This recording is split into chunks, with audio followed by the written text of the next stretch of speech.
Zeg, waar is mama? Ze is net vertrokken. Hoe net vertrokken? Ja. Die ging mij afzetten aan school. Ja, dan gaan we de bus moeten pakken. Hè. Zeg, vind je ook niet dat hij een beetje raar doet? Je moeder raar. Die is een beetje gestresseerd, maar ik weet nu niet of het raar is. Mama, bijvoorbeeld ook dat hij deze morgen aan het ontbijt zat, dat was precies een wrak.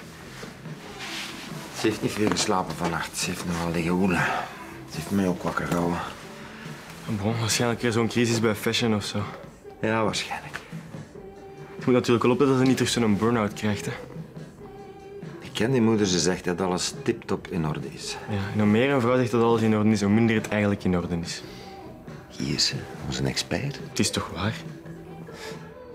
En wel, ik was van plan om met haar te gaan eten naar de Nepalees van de avond. Wat zegt onze expert daarvan? Ja, dat is geen slecht idee, maar ik zou toch een iets chiquer restaurant kiezen als ik van u was. Het is goed, maak maar dat je weg bent. Straks mist je een bus. Jo.